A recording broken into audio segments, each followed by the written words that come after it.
Bonjour à tous, c'est Mactu, j'espère que vous allez bien et j'espère que cette petite intro de Stranger Things vous a plu. C'est vrai que ça me tenait à cœur parce que j'ai beaucoup aimé cette saison. Franchement, je vais aborder pas mal de choses avec vous. Mais avant tout, on va parler vraiment de l'épisode. Allez, c'est parti!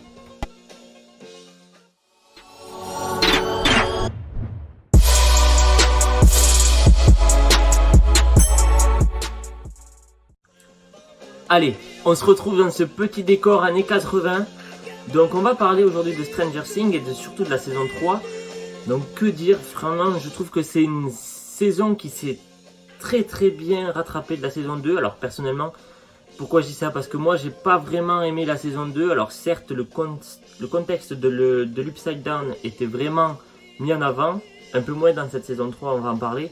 Mais j'ai trouvé que les acteurs étaient moins poignants que dans cette saison-là.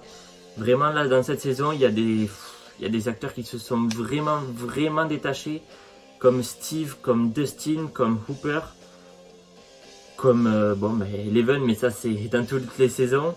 Billy aussi s'est vraiment détaché, franchement, dans son rôle, il est vraiment extraordinaire. J'ai vraiment beaucoup aimé ce perso dans cette saison. Alors, je tiens à vous dire, cette vidéo, il va y avoir des spoilers, donc si vous n'avez pas vraiment vu la saison encore, je vous invite à quitter la vidéo et à revenir une fois que vous l'aurez vu, parce que je peux pas trop en parler sans spoiler, parce que vu qu'il n'y a que 8 épisodes, ça va quand même très vite. Et donc je suis obligé de spoiler certaines choses. Voilà, donc notamment Billy, en fait, avec son côté dark, possédé par le flagelleur mental. C'est vrai que ça ne sonne pas très bien en français, excusez-moi, mais bon, c'est pour que tout le monde puisse suivre.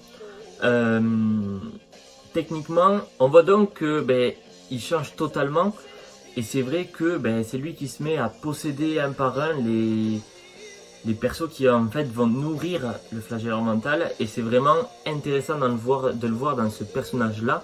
Alors on le sait que dans la saison 2, il était quand même assez froid et assez bagarreur, etc. Mais là, c'est vrai que dans cette saison 3, on voit un panel de son comportement, etc. qui est vraiment très bien mis en avant, et ça j'ai beaucoup aimé. Il y a aussi un perso que j'ai beaucoup aimé, c'est Hooper. Franchement, j'ai adoré le voir dans cette saison 3 avec un peu ce papa grognon très proche de sa fille et qui veut pas que des garçons l'approchent. Alors j'ai trouvé ça plutôt marrant, il est vraiment plus, on va dire, un peu burlesque dans cette saison-là. Alors ça en a embêté certains. Moi je trouve ça super intéressant de le voir comme ça, surtout que quand on voit la fin, ça permet quand même une petite larmichette sur son adieu à Eleven. Et clairement, je trouve que c'est très intéressant de voir ce côté-là des persos.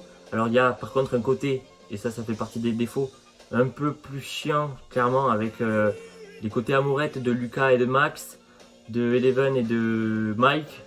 Bon, ça c'est un peu plus chiant, mais ça donne un petit côté mignon à la série qui est vraiment beaucoup plus sombre. Cette saison 3, ça m'a vraiment surpris. Entre les morts, les scènes d'horreur, les côtés très sombres, les jeux de caméra qui sont très actifs dans le noir, etc., les jeux de lumière. Enfin, vraiment, cette saison est beaucoup plus... Enfin, je pense qu'ils ont voulu vraiment montrer le décalage aussi avec les persos qui ont grandi, clairement. Et c'est vrai que ça se ressent dans le scénario, dans les images, etc. Cette saison 3 est beaucoup plus sombre, et ça j'ai beaucoup aimé parce que vraiment ça m'a surpris à certains moments, notamment quand il y a le responsable du journal qui est dans la cave avec sa femme et qui se fait bouffer le visage par le flagelleur mental. C'était vraiment une scène choc. Ensuite, dans l'hôpital, quand les deux se font tuer et qui se vident tout simplement, et que là on voit les deux formes qui se rassemblent pour former le gros monstre qu'on voit et qui va poursuivre Nancy. C'est vraiment très bien. C'est pour ça que j'ai beaucoup aimé cette saison. Alors, elle met du temps à partir, c'est vrai que les 2-3 premiers épisodes c'est un petit peu long. Mais par contre, dès que ça part, là c'est vrai que c'est vraiment énorme. Le 7e et le 8e épisode sont vraiment extraordinaires. Vraiment là, avec la fin dans le centre commercial, etc.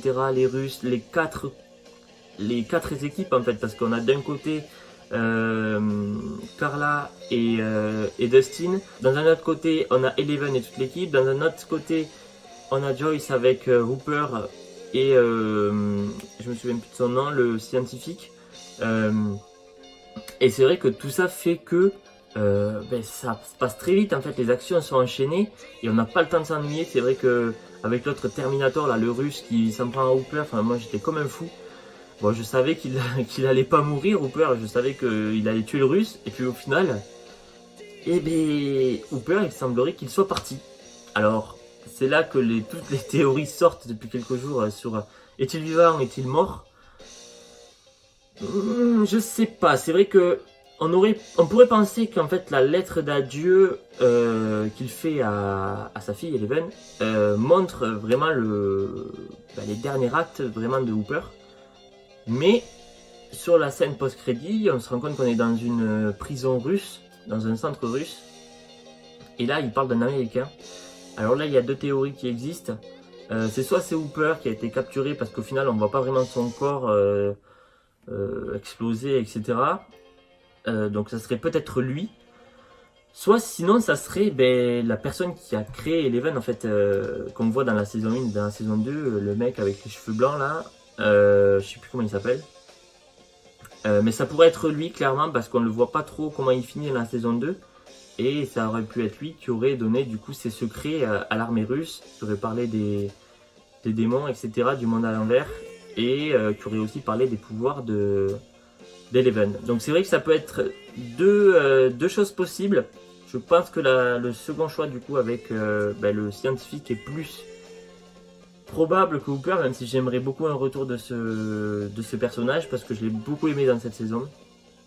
Mais ça, on ne pourra le voir les amis que je pense d'ici 2020 voire 2021, parce que quand on voit tous les effets, il y a quand même une grosse post-prod, et du coup je pense qu'on va peut-être encore attendre 2 ans, ce qui marquerait aussi une coupure entre l'âge des acteurs, parce que là ils sont sur un âge où on change beaucoup. C'est vrai que moi ça m'a choqué entre la 2e et la 3e saison, donc je pense que là on aura encore plus un épisode qui va être avec les acteurs principaux encore plus vieux, et je pense que ça va être intéressant. Mais voilà, clairement moi mes persos préférés dans cette saison c'est Dustin et Steve. Franchement ils m'ont fait rêver dans cette saison. Steve par son côté un peu lover dans son magasin de glace, j'ai trouvé ça super marrant, avec aussi Robin, la nouvelle perso qui arrive dans cette saison 3 et qui je trouve est vraiment très talentueuse. Elle apporte vraiment beaucoup à la série.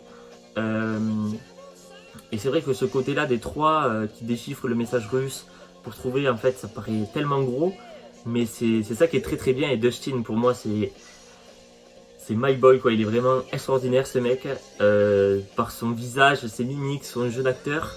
C'est vrai que c'est vraiment lui qui met en avant la série. Lui et Steve sont vraiment le duo incontournable pour moi de la saison 3. Alors il y a 2 persos qui sont un peu en dessous pour moi par rapport à la saison 2. Alors bien sûr il y en a un, c'est Will, qui était le personnage central de la saison 2, qui là au final est totalement effacé, à part se toucher le cou et dire ah il arrive. Personnellement je le trouve un peu inutile, donc c'est dommage parce qu'il avait vraiment développé son jeu dans la saison 3 et là il était vraiment mis en retrait. Donc peut-être qu'il sera remis en avant dans la saison 4, je ne sais pas. Mais dans tous les cas, ouais, je l'ai trouvé un petit peu en dessous. Et le deuxième, c'est Lucas, qui au final est plus en amourette avec Max, et qui n'est pas trop mis en avant en fait, à part son coup d'éclat avec les feux d'artifice pour toucher et attaquer le flagellaire mental. Voilà, il était un peu en dessous. Donc clairement, voilà, pour moi, c'était vraiment une saison beaucoup plus impactante que les 2 premières. Bon, bien sûr, la première, c'était le plantage du décor, c'était vraiment très très bien d'avoir ce système-là des années 80 qui est super bien retranscrit, encore je veux le dire, dans la saison 3. C'est vraiment fantastique comment ils arrivent à retranscrire ces années-là. Entre les musiques, la bande son est vraiment extraordinaire. Les décors le sont aussi, les costumes, les personnes, enfin voilà, vraiment tout retranscrit les années 80 et ça c'est vraiment top, donc merci à eux pour ça. On est vraiment transporté en fait dans l'époque et ça c'est vraiment cool. Les personnages sont vraiment très bons. Voilà, mon seul bémol ça serait vraiment Will qui est un peu en dessous. Ces côtés 2-3 épisodes qui sont un peu inutiles. Mais voilà, sinon dans l'ensemble, alors j'ai vraiment beaucoup plu, donc je suis peut-être un peu moins critique que d'habitude. Mais vraiment, moi j'ai vraiment beaucoup aimé cette saison. Et donc je trouve qu'elle va vraiment apporter quelque chose. Et ça a été le cas. Hein, parce que, comme je vous disais dans mon feed Insta, il y a eu plus de 55 millions de personnes qui l'ont vu 4 ou 5 jours après sa sortie. Et 25 millions l'avaient déjà fini. Donc c'était énorme, clairement, en termes de stats. Et je pense que là, on doit être sur des stats encore plus élevées, vu que ça fait à peu près une semaine qu'ils sont sortis. Ça fait même plus d'une semaine que c'est sorti. Et donc c'est pour ça, je pense que c'est vraiment une série qui va marquer cet été. Jusqu'à la semaine prochaine, clairement, pour la Casa des Papel. J'espère que ça va être bien. Mais dans tous les cas, je vous fais une vidéo très bientôt. N'hésitez pas à vous abonner, tapez la petite cloche ici. Je compte sur vous, parlez-en autour de vous. Je veux que la chaîne vraiment se développe pour avoir le maximum de retours et créer vraiment une communauté autour du cinéma, du jeu vidéo, etc. Donc je compte sur vous, n'hésitez pas à partager, vous abonner, mettre un pouce bleu. Je vous souhaite un très bon week-end et à très vite. Ciao ciao ciao.